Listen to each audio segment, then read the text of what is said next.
vamos recapitular o que a gente vai ver hoje, né? Que vai ser a parte 2, a estrutura do trabalho acadêmico, propriamente dita, que a gente vai ver elemento por elemento.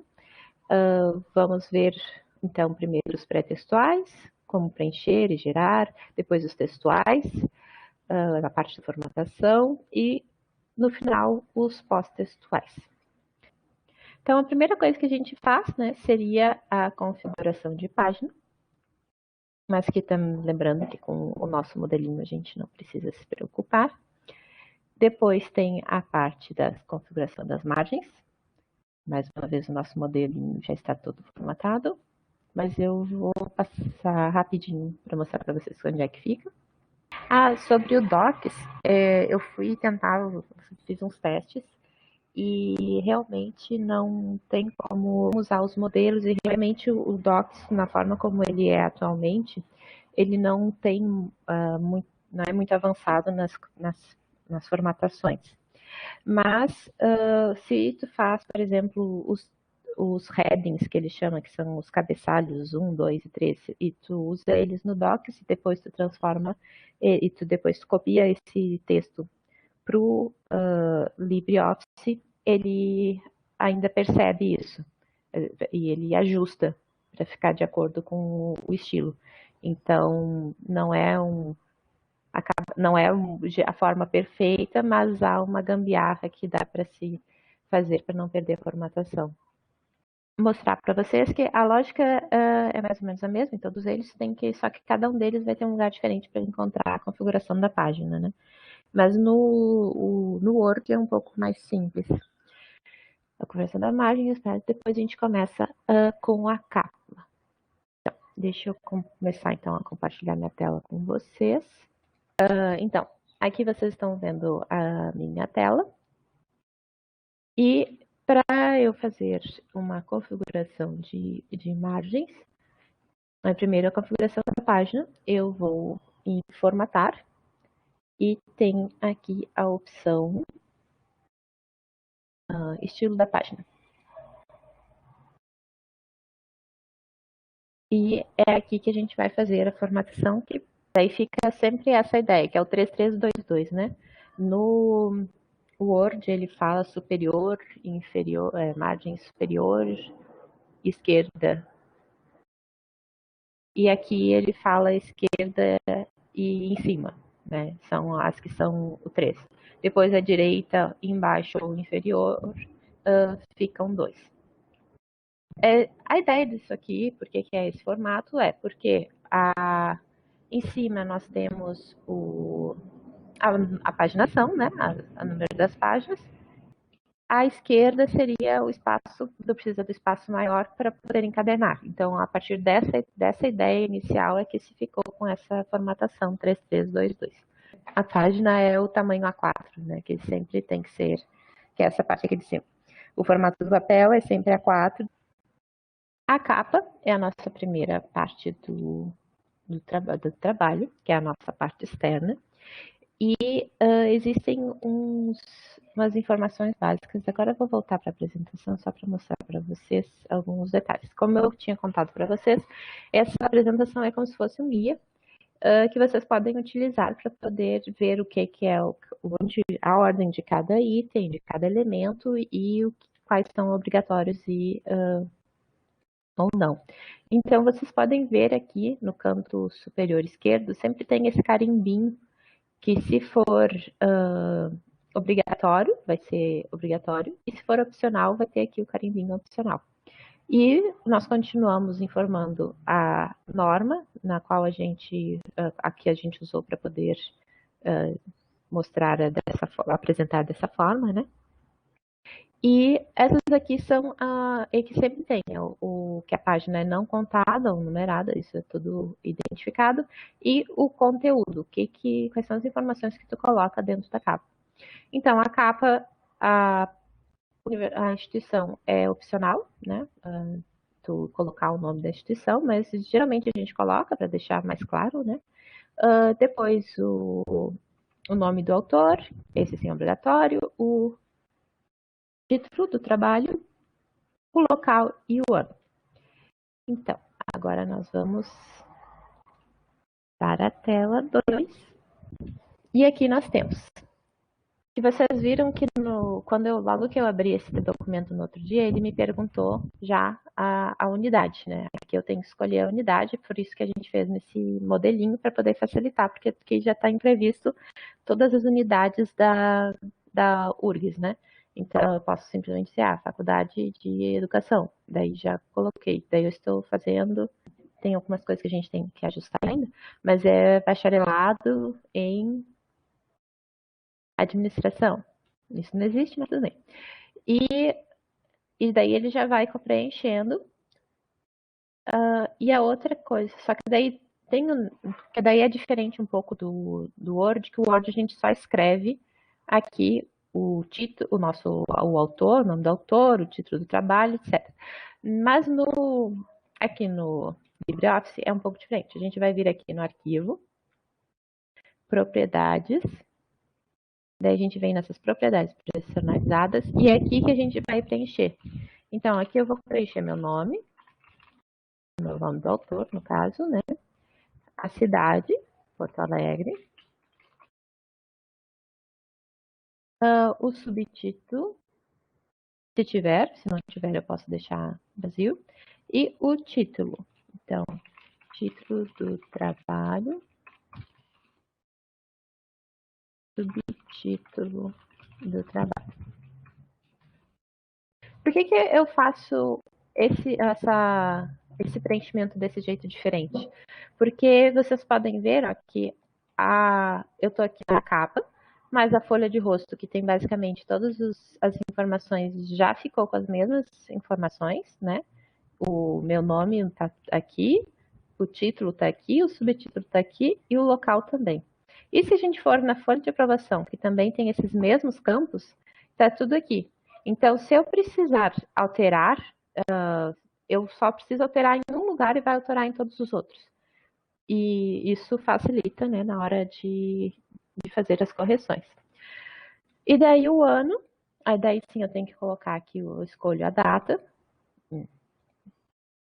E esse eu vou ter que preencher em todos eles. Mas como é uma coisa que é mais raro mudar, né, então...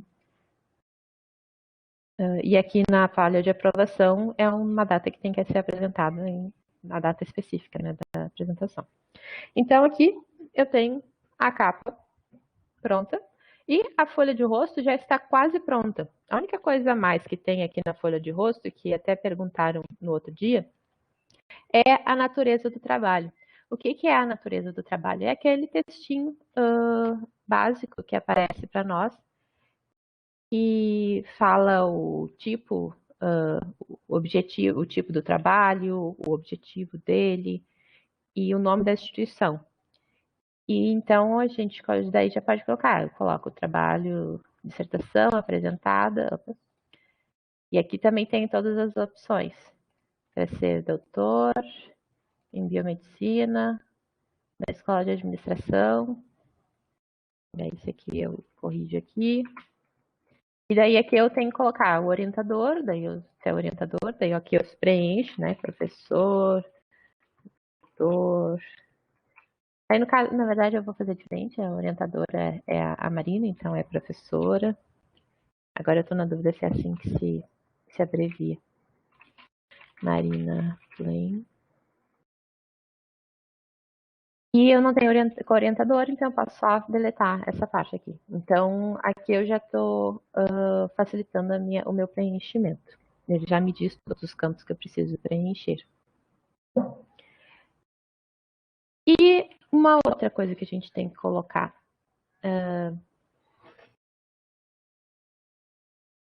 Acho que agora eu vou voltar para a apresentação. Senão eu vou pular e vocês não vão perceber muito. Assim, uma outra coisa importante também é a parte da paginação, né? Eu não vou mostrar para vocês como que se faz, porque é bem complicadinho conseguir vencer o LibreOffice. Então, só essa parte está bem ajustada nele, que aquela questão que tem que ser contando só a partir da folha de rosto, e daí a gente não conta o verso da folha de rosto, que é a ficha bibliográfica, e que a numeração só começa a partir da introdução. né, que tem que ser em algarismo arábico, no canto superior direito da folha e 2 centímetros na margem. Todas essas configurações, elas estão previstas já nesse modelo. Daí eu falei da folha de rosto e agora vamos falar do verso da folha de rosto. O verso da folha de rosto, que é o que tem nada mais do que os dados da catalogação na publicação, que é a ficha catalográfica. E daí a gente tem na URGS, não sei quem já sabe, daí agora eu vou compartilhar a tela com vocês de novo, vou abrir aqui o navegador. Eu estou com o proxy ativo, né? Mas eu não precisaria para essa parte. Que eu vou lá no site das bibliotecas de novo, em ferramentas, desculpa, ficha. É ficha catalográfica. Daí na ficha catalográfica tem aqui os tutoriais, caso vocês queiram, se não tiverem alguma dúvida de como preencher, aqui tem bem explicadinho.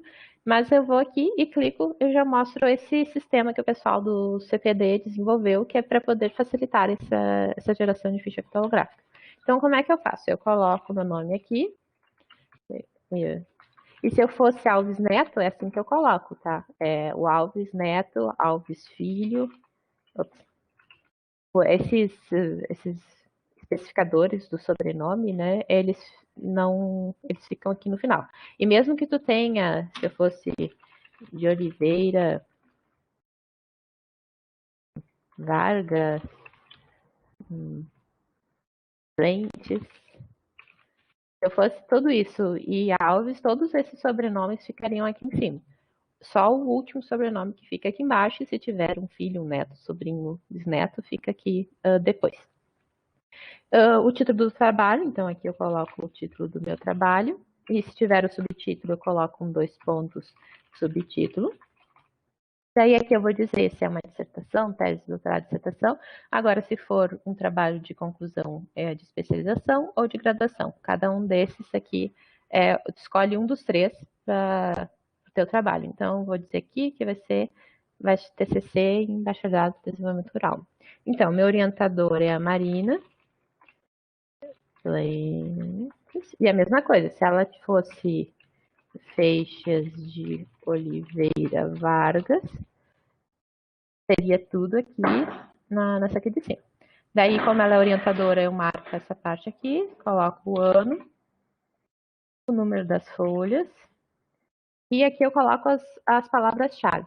Essas palavras-chave, a gente vai falar um pouco mais no momento de falar do resumo, mas sempre lembrando que vocês fizeram uma busca, né, pelo assunto de vocês. Então, tiveram que definir as palavras-chave. Então, vocês são as pessoas que, a princípio, vão saber melhor o que algum leitor que queira ler o trabalho de vocês vai procurar. Então, é mais ou menos isso que vocês vão ter que pensar nas palavras-chave. Então, vai ser e é sempre geralmente em ordem de importância ou de relevância do trabalho sobre o assunto. Então, se o meu assunto principal for farmacologia,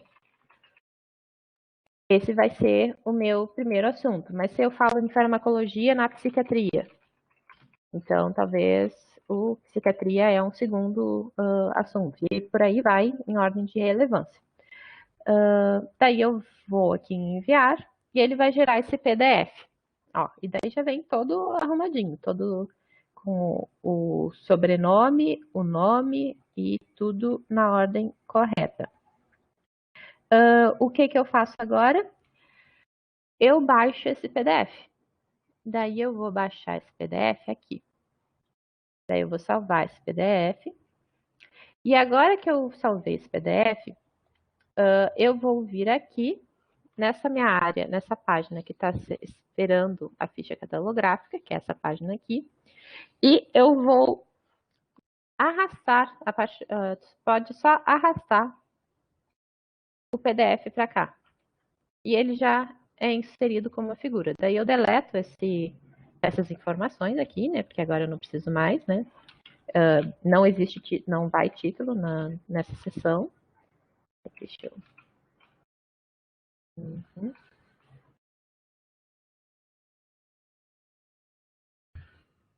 Aí eu só talvez tenha que ajustar um pouquinho o tamanho.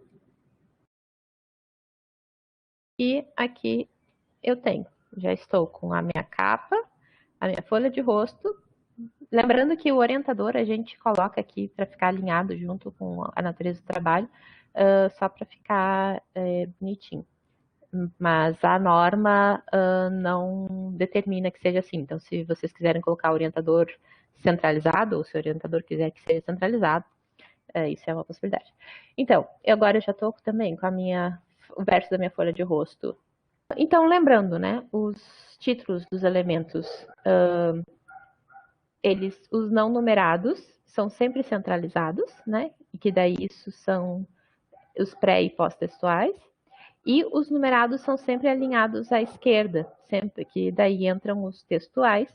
E o cuidado para que quando for a segunda linha, fazer isso aqui, ó. Tipo, aqui está um número, digamos.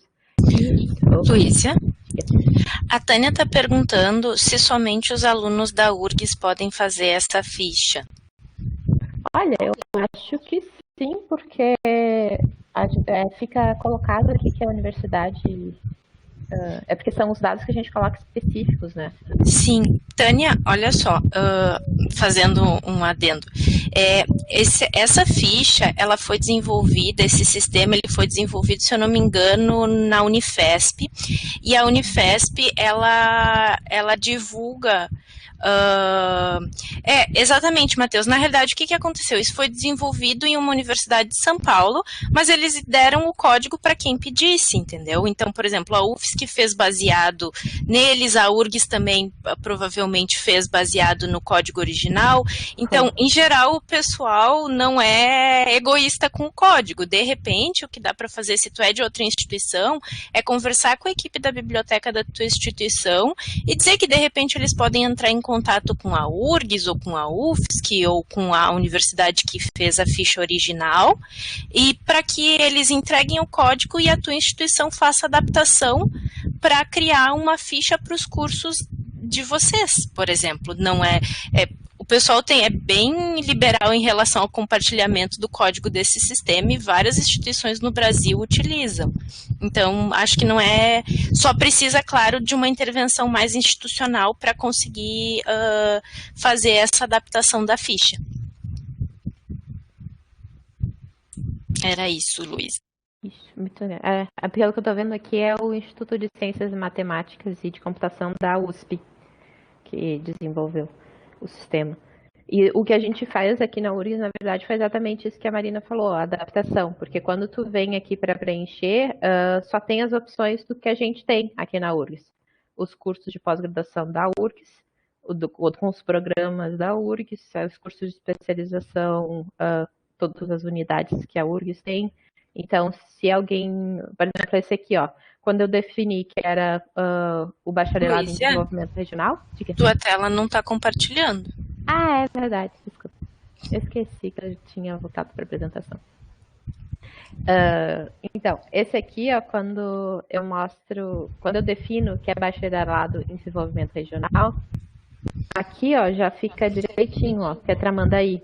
Porque o curso de bacharelado em desenvolvimento regional é do Campus Litoral Norte, não é da... Então, coloca aqui, ó, já coloca Campus Litoral Norte, e tudo mais. Então, por isso que ela é bem específica da URGS. Quando eu coloco a numeração, né, sempre cuidar para que a primeira, tipo, eu tenho o espaço, eu começo a escrever o título e a segunda linha do título, se precisar de mais de uma linha, fica alinhado na primeira letra da primeira palavra do título. E tem algumas configurações que tem que se cuidar nas seções primárias, que ela sempre começa em uma página ímpar, ou no anverso da folha, ou seja, sempre tem que ser uma página nova, né? E se tu for imprimir, daí tem que ser sempre no anverso da folha. E tem que ter 1,5 cm depois, um espaço de 1,5 cm depois, enquanto que as subseções é o espaço antes e depois de cada título. Mas aí que tem um esqueminha que tem um resumo do que a gente viu até agora, assim, de termos de tamanho da fonte, né? Lembrando que o menor e uniforme que nós temos aqui é sugestão, não é uma obrigação. E esse aqui é o que a norma recomenda, mas também, se vocês quiserem colocar 14, a norma não diz que não pode. Então, o espaçamento dos parágrafos, todo o texto, inclusive os resumos, é 1,5. O título das sessões, que daí tem que ter esse espaço de 1,5 depois, o das subseções, que tem que ter o 1,5 antes e depois, a natureza do trabalho, né, que era aquele que a gente tinha visto lá na folha de rosto, que é simples, o espaçamento, as referências, que daí é o espaçamento simples, mas tem que ter um espaço simples antes e depois de cada referência, e depois tem aqueles pedaços específicos que usam o menor e o uniforme, que a gente viu lá atrás. Depois a gente fala aqui um resuminho sobre o alinhamento, né? Lembrando que o justificado e o justificado desses menores e uniformes, né? Na verdade, o justificado utilizado nas citações longas, legendas, notas, texto e resumos é mais uma convenção, porque a norma não fala nada disso, mas se eu não me engano, parece que teve uma norma anterior que falava alguma coisa, e daí por isso acabou se convencionando assim. E o centralizado da capa e da folha de rosto também é uma convenção, não é uma regra, né? O que é regra é que todos os títulos das seções, das subseções e as referências devem ficar à esquerda, e o título das seções pré- e pós-textuais, essas são centralizadas. Isso que a norma especifica. Continuando os elementos pré-textuais, a folha de aprovação, que é quase uma cópia, se vocês verem, esse pedacinho aqui se parece muito com a folha de rosto. Então, repete também a natureza do trabalho. A diferença é que vai ter a data de aprovação, ou seja, o dia que foi apresentado o trabalho, né? Daí é o dia completo. E o nome a banca, né? Só lembrando que não precisa ter assinatura, inclusive quando tu envia para o Lume, quando for disponibilizar e coisa assim, porque vai ficar disponível, então também é muito bom deixar a assinatura das pessoas disponível. E o nome da banca sempre é o nome e a titulação. Lembrando que essas aqui, essas abreviaturas aqui são da Academia Brasileira de Letras, que fala que bacharel é assim, especialista é assim, mestre é assim e doutor é assim. O Carlos está perguntando se essa página da folha de aprovação é feita só após a defesa. Pensando do ponto de vista da URGS, tu vai ter uma folha bem parecida com essa, mas que vai ficar na ata do processo de defesa, na realidade. E aí o que tu faz aí é só porque no teu trabalho final, o único lugar que vai constar os dados da banca é nessa folha, na prática, senão não fica em nenhum outro lugar quem foi tua banca, quem avaliou teu trabalho, que data, né, qual foi a data mesmo da apresentação. Então, a oficial mesmo é a que vai no teu processo. Essa é mais só para deixar a informação clara para quem consultar o teu trabalho, né? Porque ele é um elemento obrigatório que inclui essa folha de aprovação, né? No caso, tira o título aqui. Só que tu tu vai entregar, inclusive, para a banca. Quando tu envia para a banca vai ver essa folha também, né? Então, ela vai ver quem é quem são os outros da banca. E as informações são mais ou menos as mesmas que tu tinha na folha de rosto, só incluindo a banca examinadora. E vocês podem ver que ele já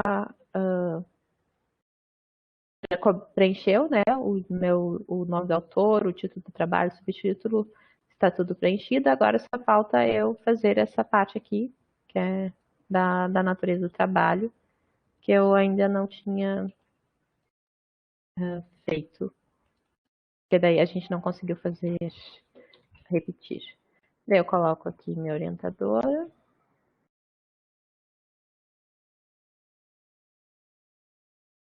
Eu até pensei que era meio redundante, né? Porque eu coloco a orientadora aqui e coloco ali embaixo também. Embaixo ele aparece como membro da banca, né? É. que às vezes o orientador não faz parte da banca também, né? Eu incluí essas informações, daí eu tenho que incluir aqui de novo, né? Que é a minha professora doutora Marina Fuentes. Tá? E daí, nesses casos aqui, não é bom abreviar. Bom é colocar o nome completo direitinho, para não ter dúvidas de que instituição que é. E depois que a gente passou pela folha de aprovação, que é uma obrigatória, a gente vem para a dedicatória, que a dedicatória é um elemento pré-textual, opcional, e que ela fica aqui nesse cantinho inferior direito e alinhada à direita. E não tem título, então eu posso simplesmente escrever aqui a minha família e apago essa parte aqui e pronto, está aqui a minha dedicatória. Os agradecimentos também é um elemento opcional, mas ele é bem divertido, porque eu acho que é o único lugar que tu realmente é livre para fazer o que realmente escrever da forma como tu quer, não precisa ser tão formal ou ser é mais liberdade que se tem aqui. E é uma informação, um agradecimento que tu faz, que fica público, né, dirigido a quem contribuiu de uma maneira relevante na elaboração do teu trabalho, né? Então, é bem interessante essa parte. E a formatação é justificada, mas por convenção também, né? Aquela parte que a gente tinha visto. Depois nós temos mudou o agradecimento. Nós temos a errata, que inclusive não está aqui no nosso modelo, então eu vou para a apresentação. Vamos para a apresentação. Nós vimos a dedicatória, o agradecimento, aí depois vem a errata, que é uma que a gente deve evitar, porque isso se usava bastante na época que se imprimia nos documentos, né? Hoje em dia, como é tudo digital, não se tem tanta necessidade de fazer uma errata, tu pode corrigir e gerar de novo o documento. E por que a gente deve evitar? Porque ela pode ser interpretada como um descuido, hein? Principalmente nessa era digital, né? Então, ela é composta pela referência do trabalho e a especificação do que tem que ser corrigido. Depois nós temos a epígrafe, que também é um elemento pré-textual opcional. É uma citação que tu faz de algum pensamento que pode ter inspirado na elaboração do trabalho, ou seja, alguma coisa interessante, ou coisa assim. E há uma possibilidade de incluir isso em cada capítulo, em cada seção primária, né? E o formato dela é o formato de uma citação direta, né? Geralmente uma citação direta longa, mesmo que ela não realmente tenha mais de 3 linhas, porque ela está deslocada do texto completo, né? E o cuidado que você tem que ter é que realmente você coloque quem citou aqui. Não vamos colocar um poema do Quintana e dizer que foi Alves 2002 que escreveu. Então, isso é uma coisa importante. E é uma coisa que não se tem muito certo se essa referência vai aparecer na tua lista de referências ou não. Então, isso é uma coisa que é bom realmente confirmar com a sua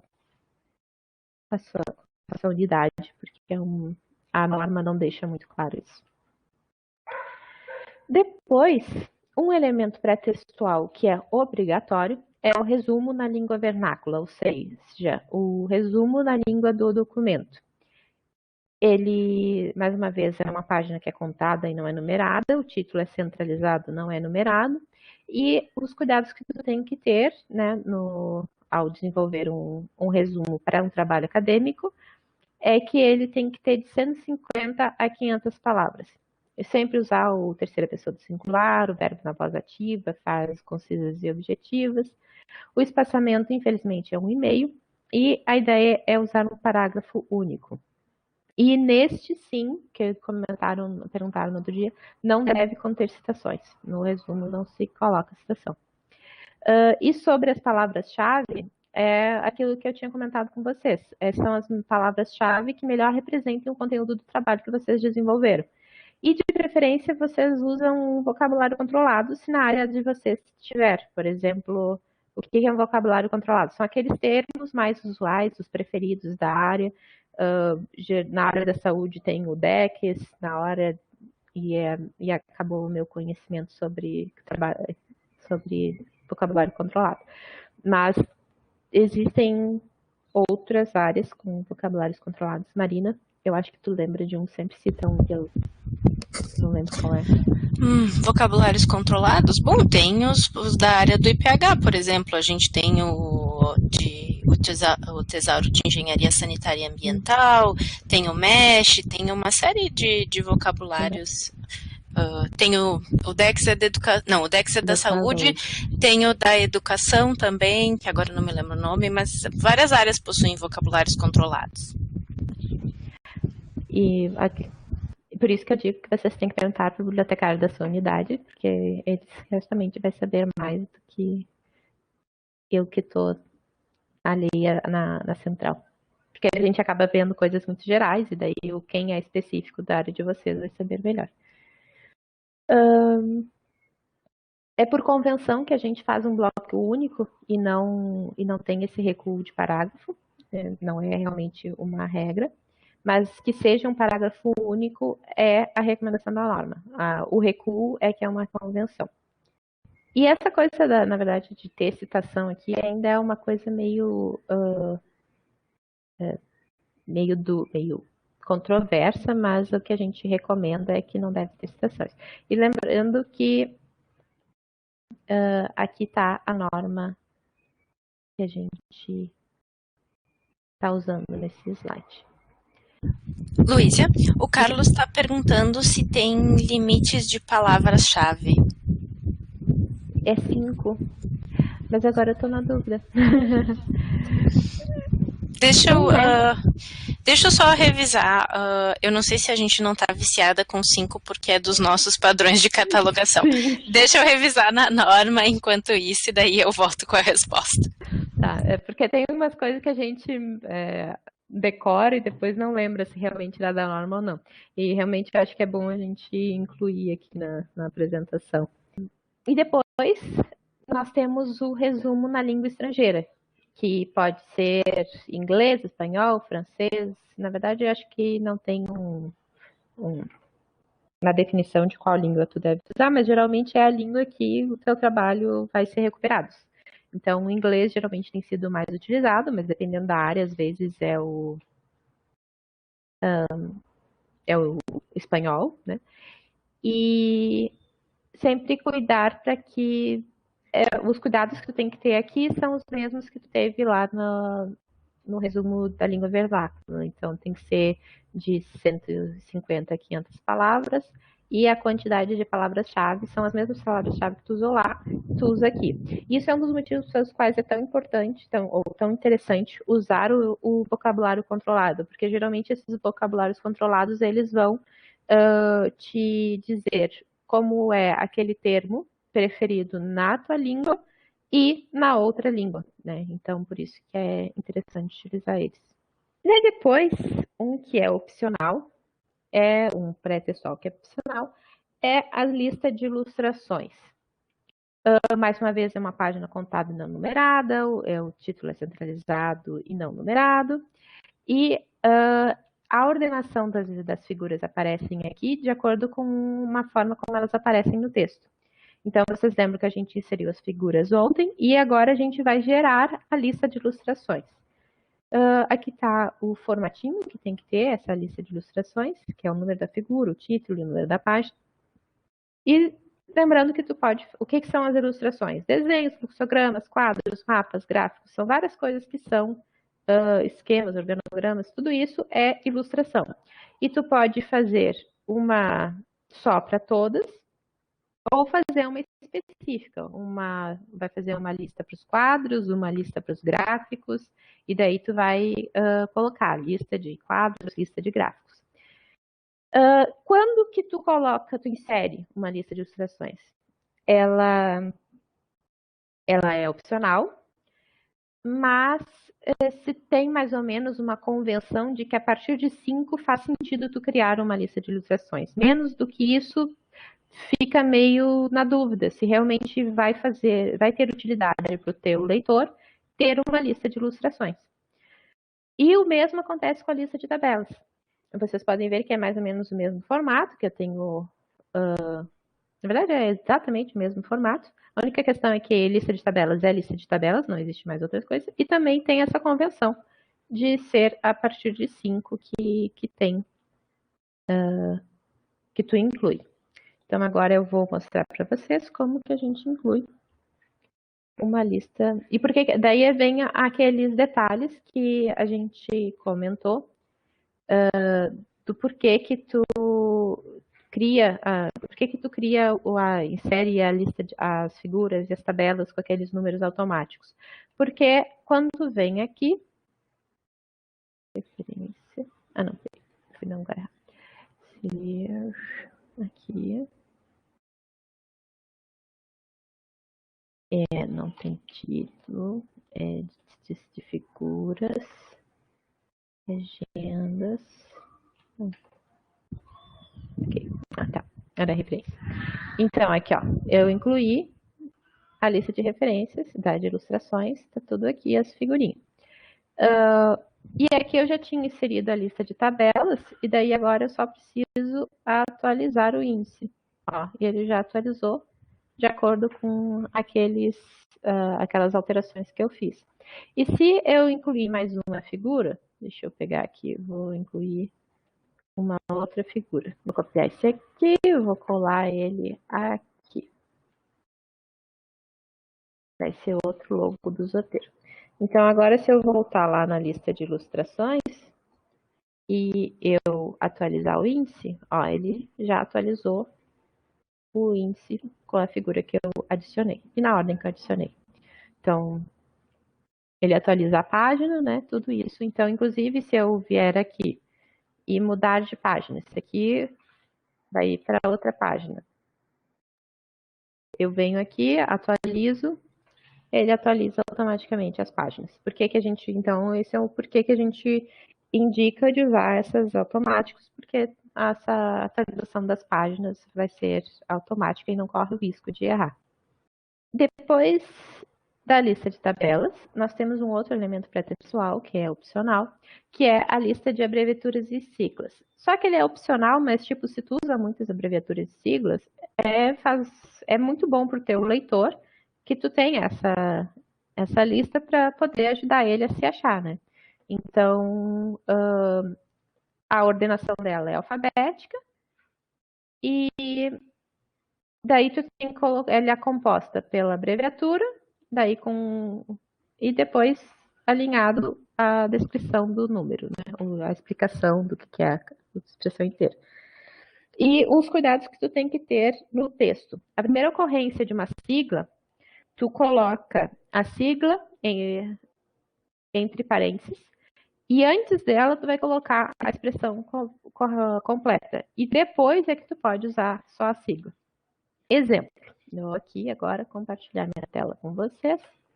Eu estou aqui no meu trabalho e estou escrevendo alguma coisa e eu falo: a Universidade de São Paulo desenvolveu um sistema para ficha catalográfica. Tá? Então, só que eu quero dizer a USP. Então, eu vou falar aqui a USP desenvolver um sistema. E daí depois, na próxima vez que eu falar da USP de novo, o sistema desenvolvido pela USP, daí agora eu posso usar USP, porque eu já falei para o meu leitor, olha, Universidade de São Paulo é USP, então toda vez que tu vir essa sigla, saiba do que eu estou falando. Então, eu vou aumentar um pouquinho aqui.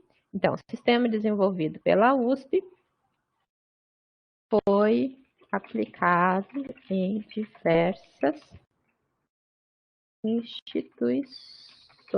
Como? Daí, se eu vou, acho que é Universidade de Santa Catarina, porque é a primeira vez que eu estou falando da Santa Catarina. Daí eu coloco que é a USP. Não sei se é isso, mas...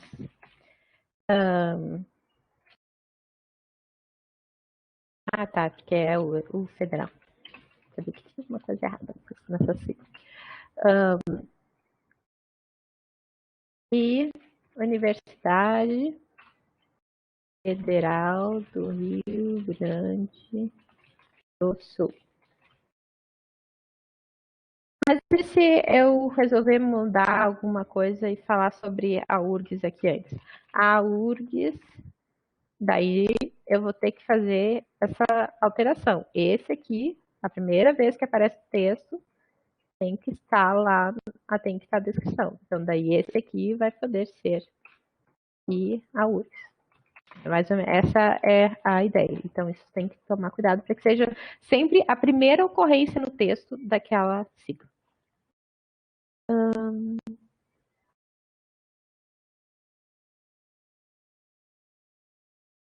E daí depois, né, lá na nossa lista de... deixa eu copiar para ser mais rápido. Daí eu me perco aqui. Aqui.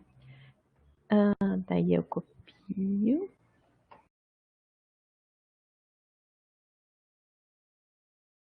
Daí agora eu tô lá na minha lista de... Cadê minha lista de abreviaturas siglas? Daí eu vou ter que colocar aqui... Opa.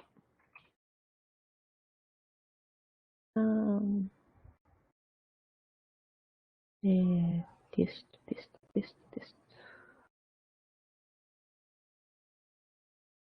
Não, esse aqui não é livro, não. É texto normal. Aqui.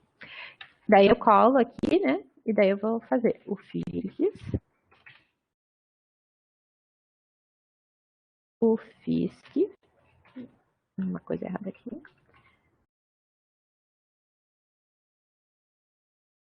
Depois nós temos aquela outra que é a USP. Universidade de São Paulo. Acho que é a Universidade Federal de São Paulo, mas é só pra gente... E daí agora eu faço essa configuração aqui, ó, de alinhar, para que fique tudo alinhadinho, bonitinho. Aqui eu dei um tab, tá? Não foi um espaço, foi um tab. Então vocês podem ver agora que se eu fizer um tab, ó, tab, ele vai direto para lá, não tem que ficar dando espaço. E agora eu ordeno em ordem alfabética, porque isso aqui tem que estar em ordem alfabética. Deixa eu colocar fora da ordem alfabética para poder mostrar que ficou em ordem alfabética. Ordem alfabética é em ferramentas ordenar. Então eu vou mostrar para vocês onde é que fica. E eu vou aprendendo com vocês. Ferramentas, ordenar. E daí eu digo que é alfanumérico da coluna 1, crescente, e as linhas que eu quero que ele reconheça. Daí ordenou. E depois nós temos a lista dos símbolos. Aqui, no caso, a ordem é na ordem de aparecimento no texto. E é mais ou menos a mesma lógica das abreviaturas e siglas. Primeiro tu coloca o símbolo e depois coloca o significado daquele símbolo. Geralmente utilizado nas áreas que existem mais essa configuração, né? Que é área da química, provavelmente, e similares. Depois, uma coisa muito boa de também ter automático é o sumário. E no caso do sumário, ele é obrigatório, então tu não tem como escapar de fazer o sumário. Por isso que a gente quer muito que vocês utilizem as sessões, né, esse estilo, porque daí as sessões primárias, secundárias, terciárias, etc., ficam todas ajustadinhas. E, mais uma vez, não mostra o título, o número da página ali. E aqui deve mostrar todos os elementos textuais e pós-textuais. Os elementos pré-textuais não aparecem no sumário, não são incluídos no sumário. E tem uma coisa também que mas isso é uma recomendação da norma, mas não é obrigatório que tu siga, que é essa ordenação, esse alinhamento aqui, ó, que vocês podem ver. Não, com isso aqui vocês não vão ver nada alinhado. Peraí. Deixa eu pegar uma outra ferramenta aqui. Ó, vocês podem ver que isso aqui está todo alinhadinho pelo 421. O 421 está aqui, né? E começa aqui, daí o 42 está aqui, o 5 está cá e a referência está cá. Todos eles estão começando na mesma linha. E isso meio que destaca os títulos de cada seção. Então, é uma recomendação da norma fazer essa formatação. Eu vou mostrar depois a atualização dele, depois que a gente inserir mais alguns elementos textuais, uns títulos textuais. Mas é mais ou menos, como ele já foi gerado nesse modelo, vocês só precisam atualizar. E no caso se forem precisar fazer do zero, daí é o mesmo caminho para incluir o índice de ilustrações, tabelas. Então, a introdução é quando a gente começa a colocar o número da página ali no cantinho, né? Deixa eu ver se eu consigo aumentar ali, especificamente para ali. O cantinho aqui está com o número. E é onde tu vai trabalhar a delimitação do assunto, os objetivos do trabalho e outros elementos que são importantes para situar o teu leitor sobre o tema do teu trabalho, para ele saber sobre o que está falando, o que já foi visto até agora, e coisa assim, uma contextualização. E depois tu começa a realmente desenvolver o teu trabalho. E daí, essa parte textual, que é o desenvolvimento, é o que tu geralmente vai fazer uma exposição bem ordenada e pormenorizada. Então, tudo aquilo que tu pincelou na introdução, tu desenvolve mais agora no desenvolvimento. E ele tu pode dividir em várias seções e subseções de acordo com o que tu precisar para poder deixar claro o teu trabalho. O Carlos perguntou se tem limite de páginas para introdução. A BNT não fala nada sobre limite de páginas. Mas a introdução, o ideal é que não seja uma coisa muito extensa, porque se tu vai fazer uma coisa, senão tu vai acabar não tendo assunto para o resto. Quem vai te dizer o limite é a norma orientador, de novo, no caso. Foi o que o Carlos comentou também.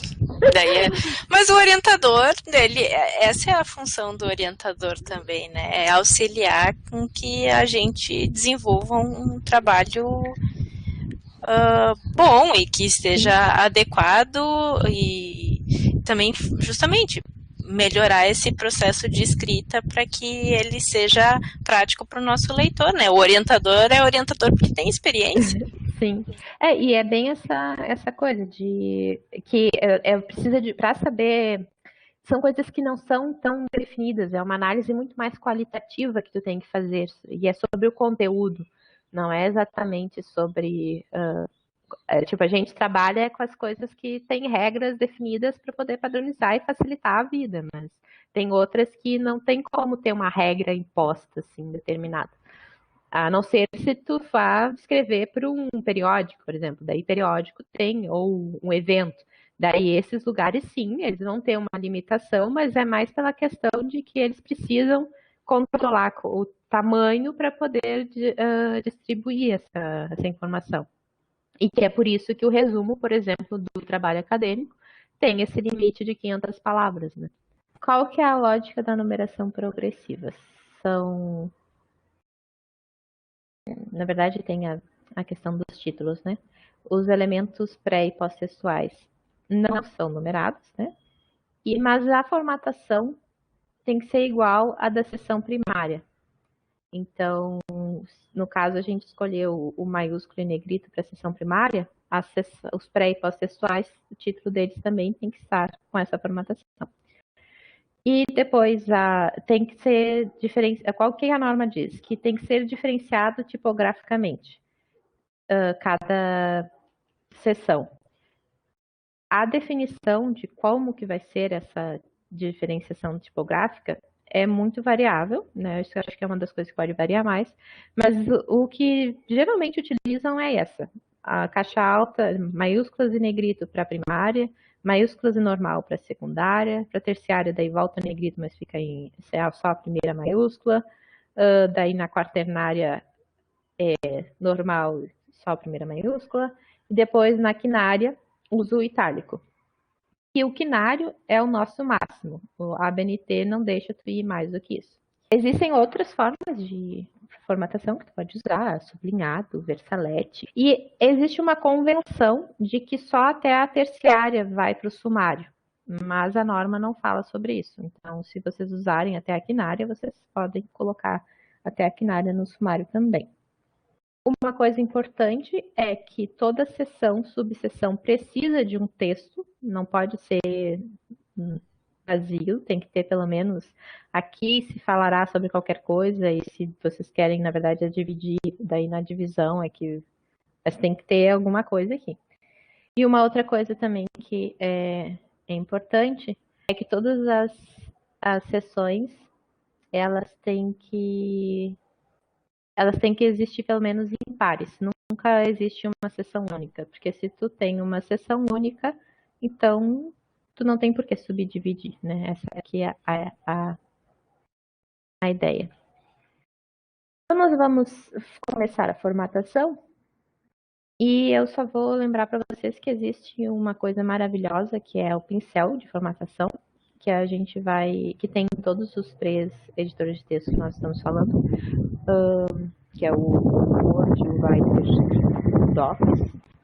Então, todas elas devem ter alguma coisa escrita, nós nunca existimos uma sozinha. E depois, quando a gente precisa de uma coisa além da quinária, ou sem ser, que não precisa ser uma subseção, existe as alíneas, que elas são, quando precisa fazer uma subdivisão sem um título específico, né, tu pode usar as alíneas, que elas são ordenadas alfabeticamente, e tem esses cuidados, né, em encerrar em ponto e vírgula, a não ser que tu tenha uma subalínea, né, que é quando tem o segundo item, e a última vai ficar em ponto, e se tu tem subalínea, fica 2 pontos. E uma coisa que tu tem que ficar corrigindo o editor de texto é que tem que sempre ser letra minúscula aqui no início, e se tiver mais de uma linha, cuidar com o alinhamento, a mesma coisa que você tem que cuidar com o alinhamento dos títulos das seções, aqui também tem que ter esse cuidado. Então, agora nós vamos para o editor de texto. Vou aqui compartilhar a minha tela com vocês. E a gente vai fazer uma inclusão de seções e subseções.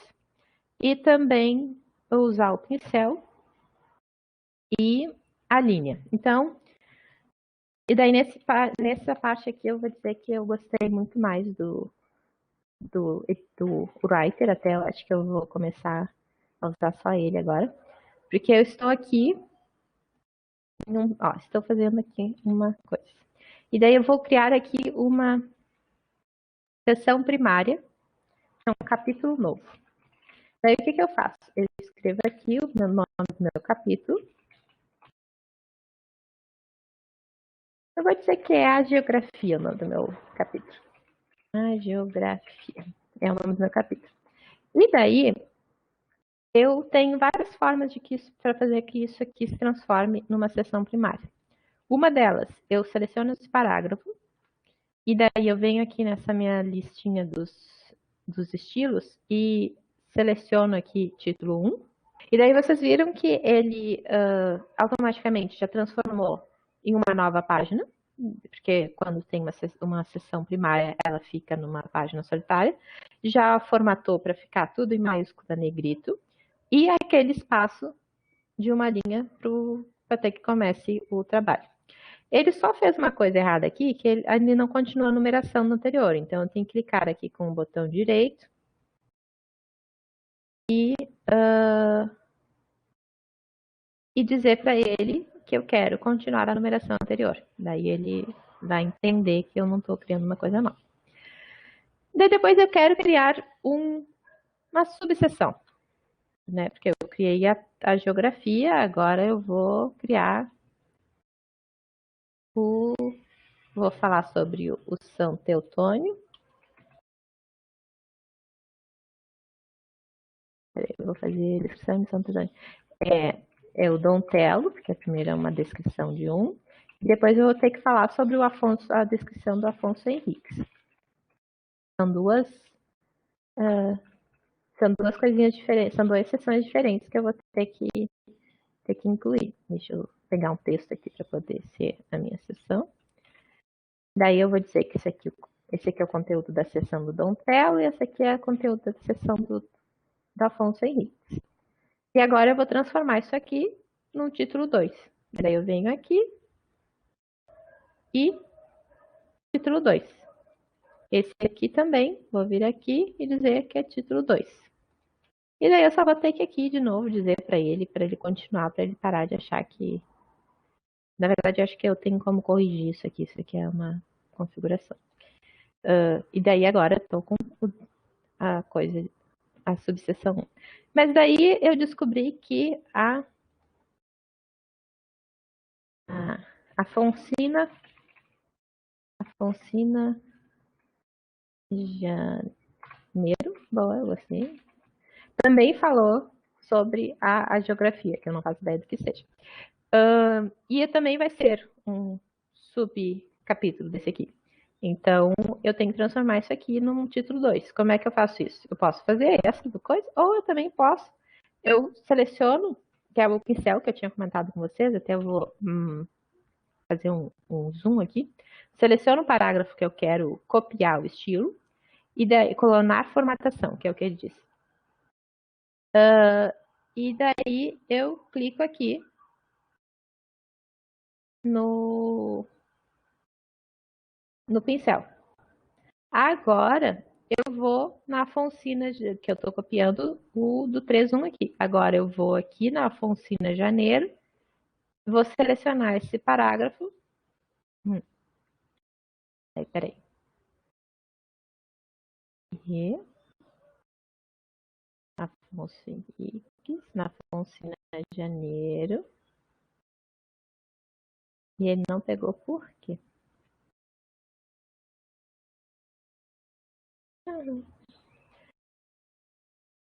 Mas vocês viram que tem um botãozinho ali, pelo menos a formatação ele pegou, só faltou o clique duplo.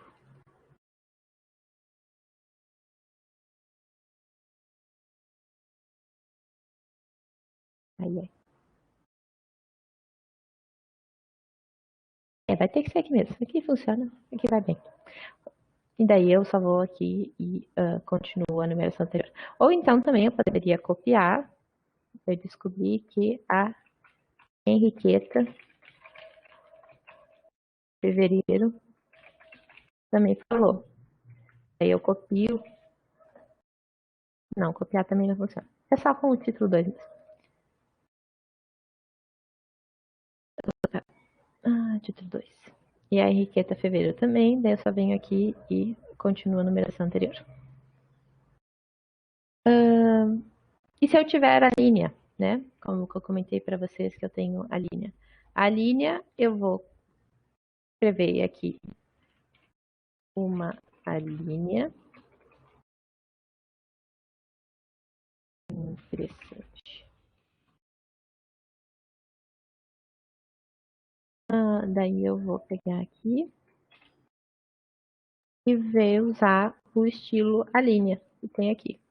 Daí só tem cuidado, que eu falei para vocês que tem que ser minúsculo. Se eu tenho mais de uma linha é ponto e vírgula. Se eu tenho uma subalínea é 2 pontos, daí eu 2 recuo. E daí é vírgula. Daí aqui vai ser um ponto e vírgula, porque daí eu vou voltar para a linha e ponto. Então, esse é como fica a linha. Eu não sei se vocês têm alguma dúvida até aqui. Se querem que eu repita alguma coisa. Acho que por enquanto, acho que tá tranquilo, Luísa. Tá, perfeito. Então, agora nós vamos para o final do nosso trabalho, que é a conclusão. Enfim, tu terminou de fazer todo o teu trabalho, agora tu tem que concluir o que tu entendeu sobre todo o assunto, e daí aqui tu faz um link com o que tu falou na introdução, todos os objetivos, as hipóteses que tu tinha. Agora tu meio que tu faz uma recapitulação a partir de tudo que tu desenvolveu nas tuas sessões e finaliza com chave de ouro o trabalho para teu leitor entender tudinho e sair um expert no assunto. E depois nós temos o primeiro elemento pós-textual, que ele é obrigatório, que são as referências. E por isso que a gente fala, e daí a gente vai usar o gerenciador de referências. Por quê? Porque são vários detalhes que tu tem que ter cuidado, né? E é uma forma padronizada de apresentar essas informações básicas aqui, por exemplo, de autor, título, subtítulo, edição, local, editora, ano de publicação. Tudo isso tu vai conseguir reproduzir utilizando o estilo, mas sempre alinhado com a tua biblioteca bem alimentada do Zotero, porque ele é um reflexo do que tu tem no Zotero. Então, nós temos aquele tutorialzinho, né, que mostra como é que tu preenche os campos para cada tipo de documento. E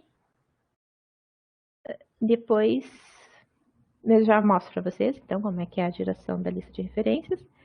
E só lembrando quais são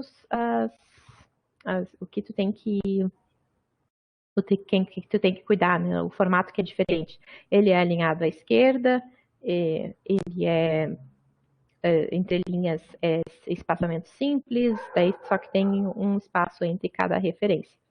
E uma coisa que se fala, e vocês podem ver aqui que a norma que se utiliza é a 6023, que é a norma de referências.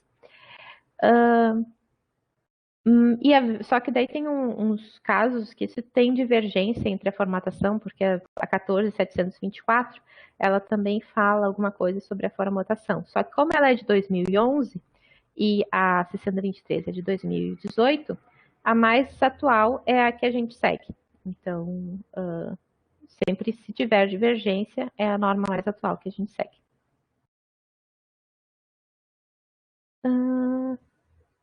Então, agora vamos para a inclusão da referência. Naquele documento que a gente estava com ele ontem, né? Eu não queria dar spoiler para vocês. Agora, assim, eu esqueci de mostrar para vocês, tipo, aquele monte de coisa que a gente incluiu, de subitem, seção primária, terciária, coisa e tal. Eu tenho que vir aqui no meu sumário agora e atualizar o índice. Eu vou, atualizei o índice e já está tudo aqui, ó. A seção primária, a geografia, o Dom Telo, a Afonsina, o Afonso, a Henriqueta, estão todos aqui organizadinhos, bonitinhos. E daí agora eu vou lá na referência. Cadê a referência? Aqui. E eu vou gerar a lista de referências. Como é que eu gero a lista de referências? Eu vou aqui no segundo botão do Zotero, né? Que eu tenho o primeiro que é para adicionar a citação, e esse aqui eu adiciono a bibliografia. Eu só clico aqui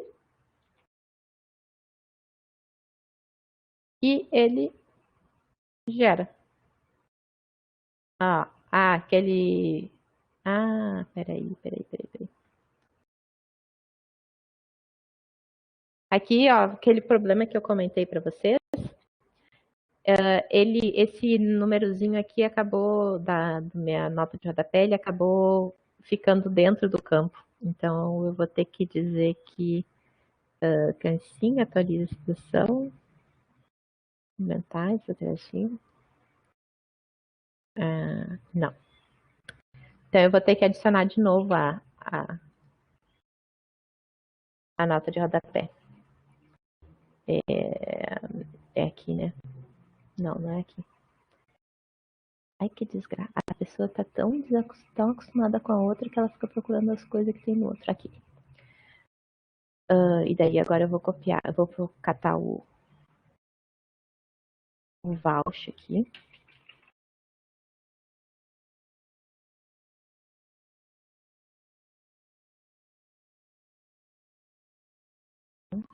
Faz de conta que isso tudo vocês... Ele fez direitinho na primeira vez, eu não precisei refazer, tá? Vou ver agora se...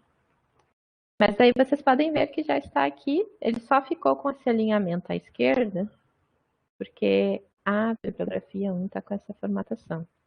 Então, eu vou modificar à esquerda. Na realidade, ele ficou justificado, né? É. Mas aí eu vou ajustar para que não fique. Mas aí ele pegou aqui, tá tudo aqui as referências e de acordo com o que está lá na minha biblioteca. Por isso, a necessidade tão importante de alimentar a sua biblioteca adequadamente.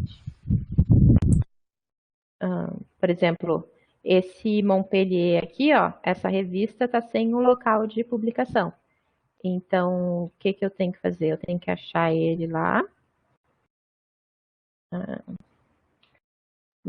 Daí eu não posso alterar aqui, né? Eu não posso, se eu altero aqui, eu atrapalho as minhas coisas. Então, eu tenho que vir aqui na minha biblioteca, catar o artigo, e de acordo com o que tem lá naquele manualzinho, deixa eu abrir ele aqui para a gente ver.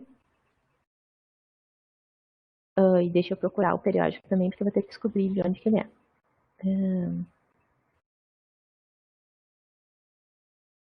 Belge.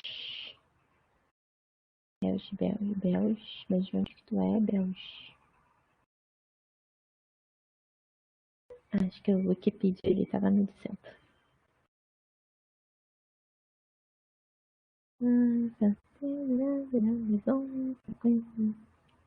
E não diz. É Louvain? Porque é da universidade. É Louvain? É verdade. Mas vai que é igual aquela coisa a guerra de 100 anos que não durou 100 anos. Daí eu sempre... Então, vamos dizer que é Louvain. Então, muito obrigada, Marina. Vou acreditar nele. Artigo de periódico. E daí, se tu vem aqui no artigo de periódico, ele te explica, ó, o publisher place tu tem que preencher dessa forma aqui. Então, eu tenho que ir lá no campo extra e tenho que escrever aqui publisher place Louvain. É o meu local de publicação. Daí agora, quando eu voltar lá para minha lista, ó, observem o CineLocal que está aqui. Eu vou vir aqui nesse refresh do meu Zotero, que é esse terceiro botão, que é uma atualização dos campos do Zotero. E ele já atualizou aqui. Por isso que se vocês virem algum erro, por exemplo, esse aqui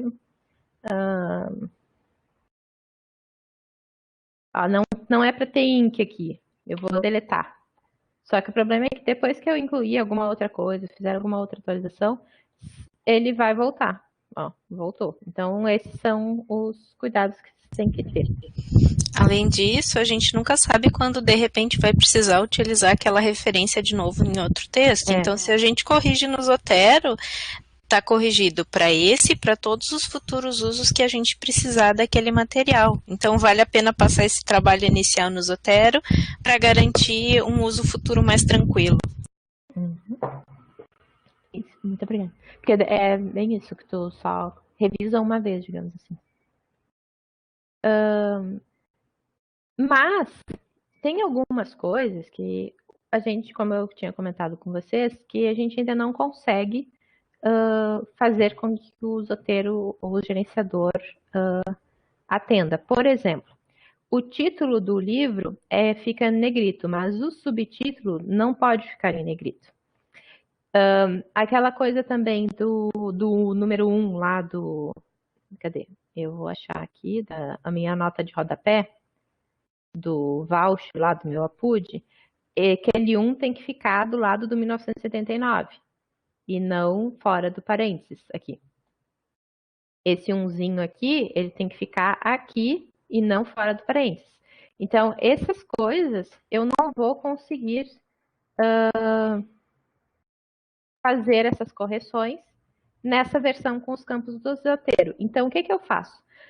Quando eu já terminei de fazer tudo. Não vai ter mais nenhuma revisão do orientador.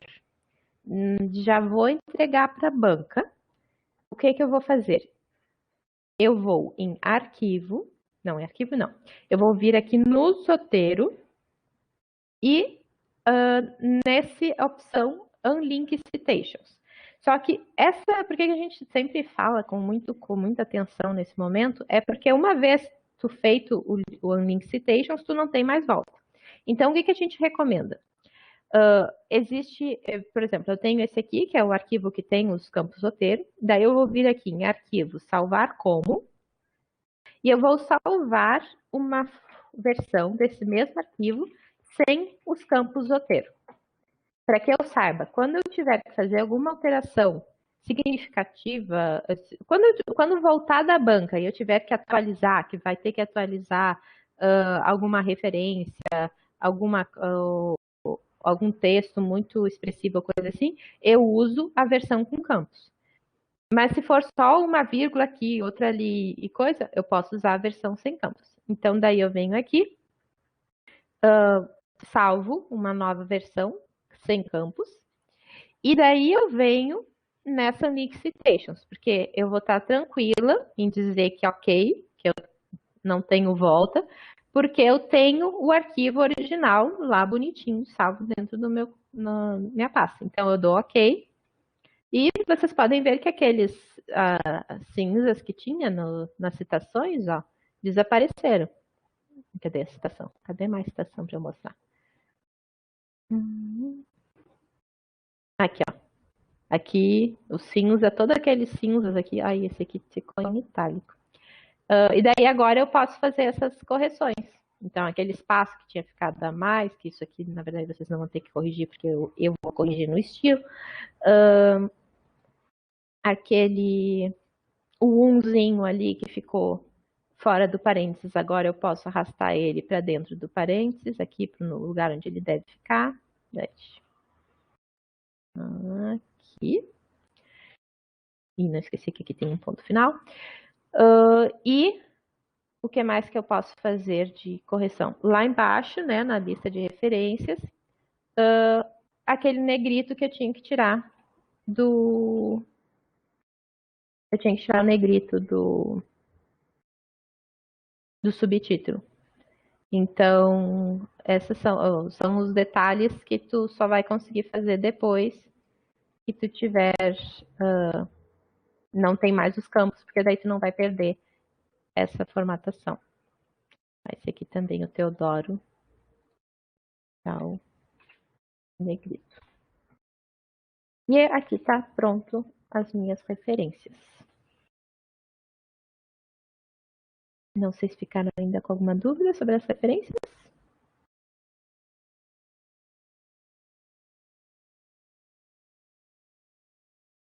A Tânia só está lembrando a questão do subtítulo com letra minúscula nessa última referência de working.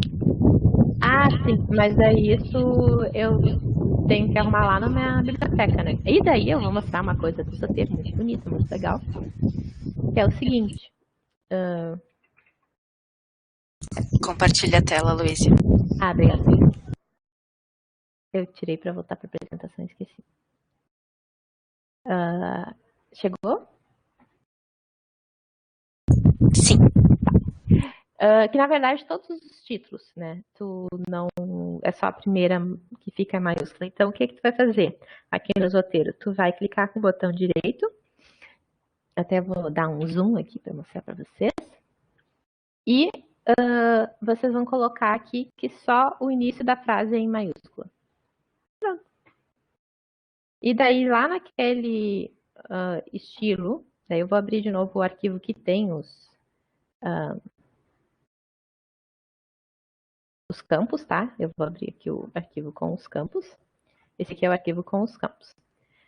E daí eu volto lá naquele working.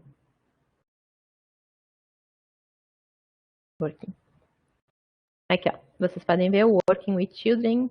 Estou com os campos. Eu dou uma atualização. Ó, já ficou bonitinho como tem que estar, que é sem as iniciais maiúsculas. Por isso que a gente fala sempre de usar lá arrumar nos roteiros, porque uma vez arrumado lá, qualquer outro documento que vocês utilizem vai estar pronto para uso.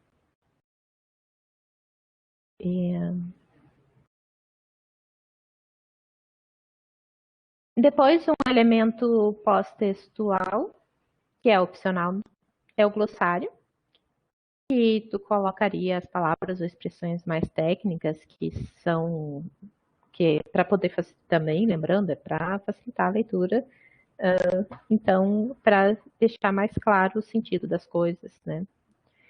E, nesse caso, a ordenação é alfabética e tem que incluir a definição, né? Porque nada adianta colocar, dizer, essa palavra é obscura, vai procurar. Então, não, já coloca a palavra e o significado dela, porque tu quer facilitar o teu leitor. Depois, os pós-textuais, nós temos o apêndice e o anexo, que muitas vezes são confundidos. E a forma como eu sempre consigo dizer o que é o apêndice a gente tem apendicite porque tem apêndice. Tipo, o apêndice é aquele órgão que a gente tem dentro da gente, então o apêndice é aquilo que a gente desenvolveu. O autor é de autoria tua e ele é importante para poder sustentar ou esclarecer alguma coisa, complementar o teu trabalho, mas que não fazia sentido estar dentro do trabalho em si. Daí ele vai para o apêndice. A ordem dos apêndices é na ordem que eles são citados no texto, porque da mesma forma como as figuras e tabelas têm que ter uma citação no texto dizendo onde que elas estão ou sobre o que está falando, porque a tabela e a figura nada mais são formas de visualizar alguma coisa que tu escreveu. Então, da mesma forma como tu escreve um parágrafo e diz, tu pode ver isso com maior detalhe na figura tal, também é a mesma coisa do apêndice. Tu fala sobre alguma coisa e diz que está no apêndice. E daí tu tem que identificar qual que é o apêndice. Eles são ordenados ordem A, B, C, até o infinito das letras. E tem um título breve, claro, e o anexo é documento que não foi elaborado pelo autor e é uma forma de fundamentar, comprovar ou ilustrar aquilo que foi falado no trabalho. Então, agora eu vou mostrar para você. Diga. Nós temos algumas dúvidas, Luísa. O Matheus perguntou, nomes próprios não são apenas as iniciais? Eu não sei se eu entendi bem a tua dúvida, Matheus. Em relação aos títulos, em relação aos nomes dos autores, nas referências. O que ficaria com maiúscula, seria isso?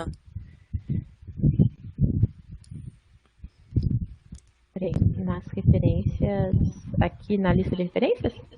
Isso, ele está colocando assim,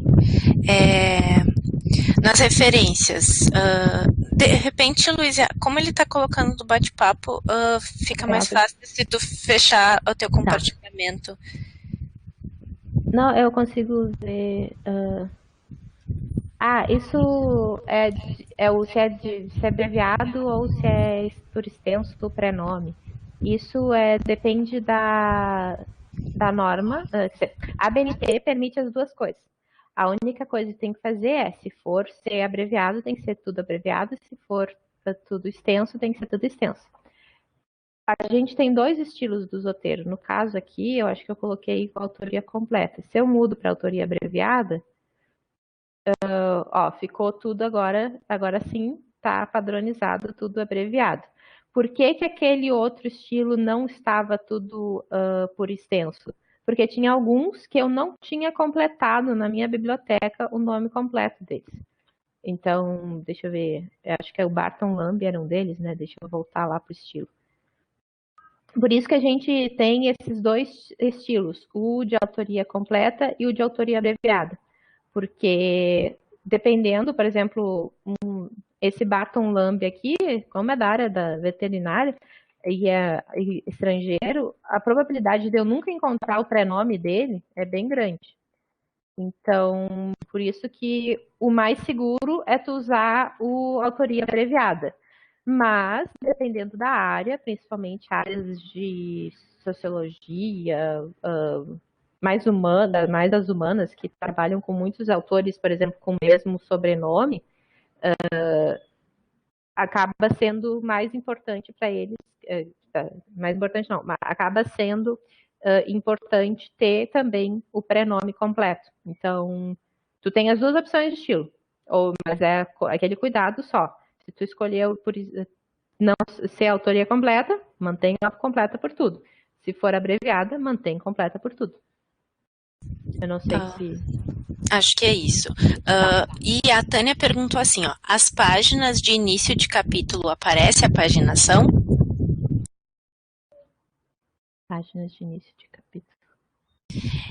Por exemplo, os inícios de sessão, se deve aparecer a paginação ou não.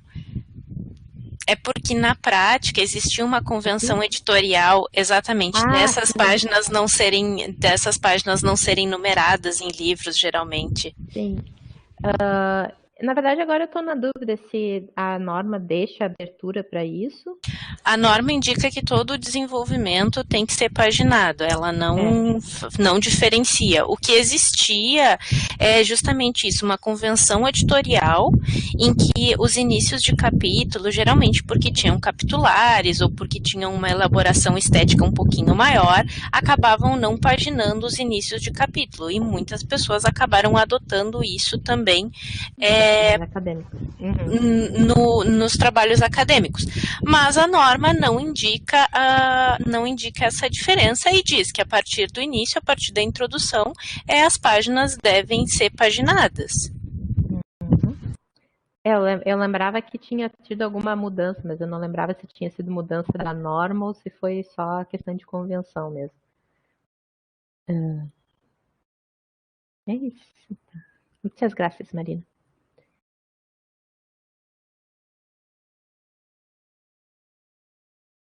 O Matheus falou também da questão do espelhamento, mas eu acho que o espelhamento tem um slide mais pro final, né? Tem, eu faço isso por ali bem rapidinho. Porque a coisa de quando vai imprimir frente e verso, é isso?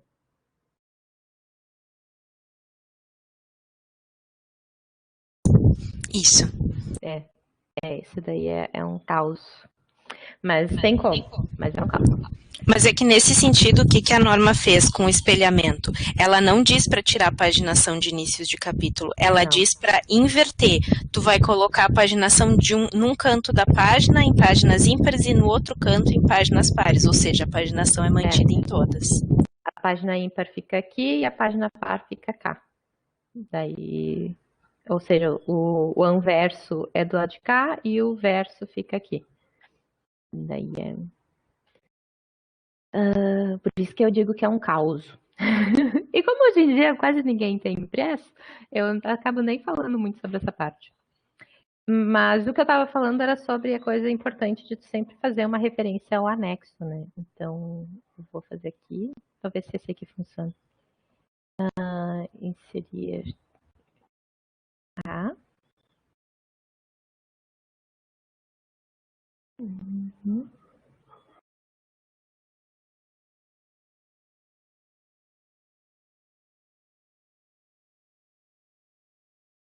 Que interessante.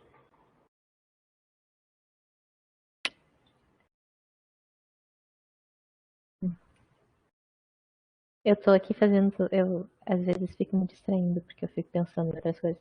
Mas o que é que tem que ter cuidado aqui? Tem que dizer apêndice, por exemplo, falei qualquer coisa e daí é o apêndice, vai lá olhar o apêndice A.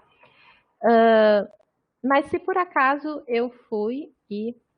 Deixa eu diminuir isso aqui para a gente poder enxergar um pouquinho melhor.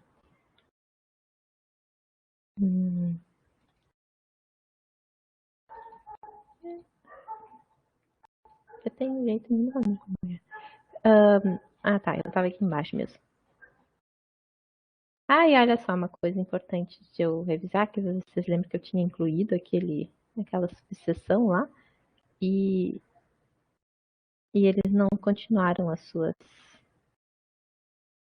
numerações, então eu tenho que revisar isso e dizer continuar a numeração anterior. Por algum motivo ele se perdeu aqui. E daí aqui eu tenho que continuar a numeração anterior.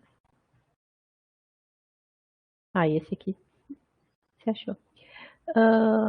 E daí onde é que foi que eu incluí aquele texto falando sobre o apêndice A? Apêndice A, cadê você? Aqui. Tá aqui, eu tô fazendo uma referência ao apêndice A. E aqui eu tenho o apêndice A, que é o exemplo de apêndice. Mas daí eu resolvi incluir um outro apêndice, que vai ser o apêndice B, que é o exemplo que eu vou chamar de complemento. Daí eu tenho que fazer uma referência a ele também. Então, aqui eu tenho uma referência ao apêndice A e depois eu vou ter uma referência ao apêndice B. Mas aí foi para o meu orientador e meu orientador disse que não. O teu apêndice B, a referência sobre o teu apêndice B, vai ter que vir para cá. Daí tu vai ter que fazer assim e daí arrasta para lá. E agora, o apêndice B no texto está sendo referido antes do apêndice A. O que eu vou ter que fazer? O apêndice B vai virar A e o apêndice A vai virar B. Porque é na ordem de referência que aparece no texto. E agora eu tenho que fazer esse mesmo ajuste aqui. O meu apêndice A vai ter que virar apêndice B. Então, esse aqui é o apêndice A e esse aqui vai ser o apêndice B. Então, é só esse o cuidado que tem que ter. E o mesmo acontece com o anexo. Quando tu cita o anexo, tu tem que ser na ordem que tu está citando eles, que tu está indicando eles no texto. Sempre lembrando, por quê? Porque o meu leitor a pessoa está lendo meu livro, meu documento, e daí tu vai falar o anexo X. Daí tu vai querer que a pessoa, se for vou falar primeiro sobre o anexo, eu vou falar para a pessoa, é o anexo D. E daí eu faço a pessoa passar pelo A, B, C, até chegar no D, e depois eu vou falar sobre o C, ou seja, não sei se eu estou complicando mais a explicação ou dificultando, mas vocês têm que pensar na ordem cronológica do texto para poder colocar a ordem dos apêndices no final do trabalho. Essa que é o resumo.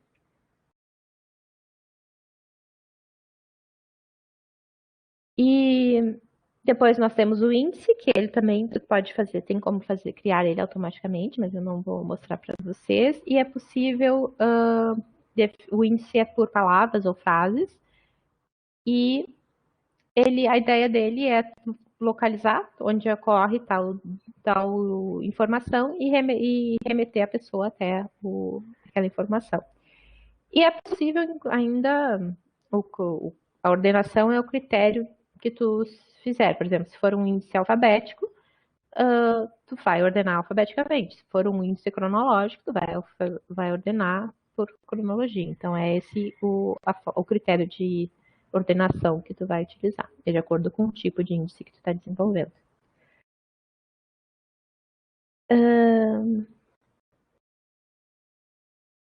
E daí, o que o Matheus foi quem perguntou sobre o espelhamento, eu acho, se eu não acertei, que é quando tu vai imprimir, né? Que tu tem que ter alguns cuidados. Quais são? O formato do papel, a cor do papel, que ele é branco reciclado, nada de folhas verdes e multicores. A cor do texto é preta, não.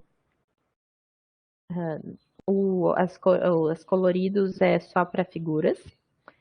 E o cuidado outro que tem que ter é que os elementos pré-textuais sempre iniciam no anverso da folha, ou seja, elementos pré-textuais são sempre ímpar, que é o que a norma tinha falado.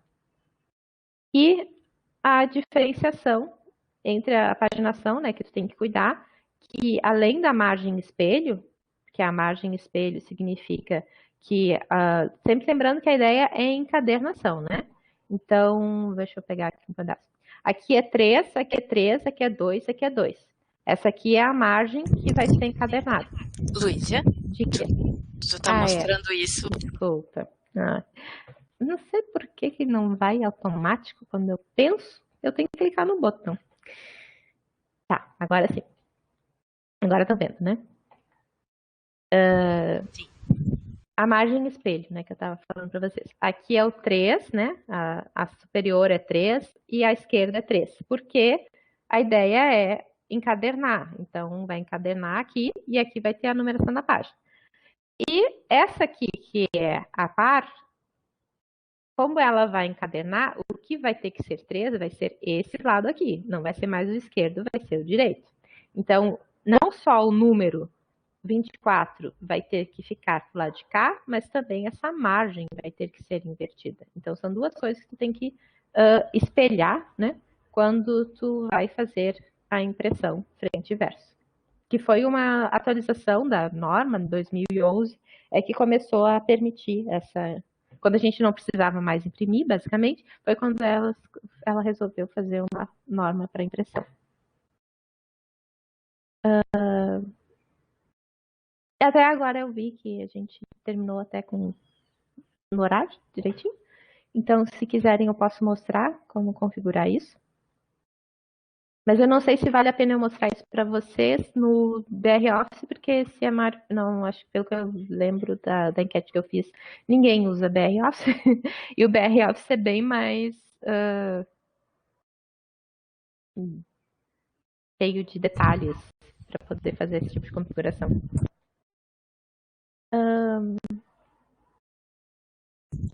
Pessoal, ficou alguma pergunta não respondida que de repente eu me passei no bate-papo?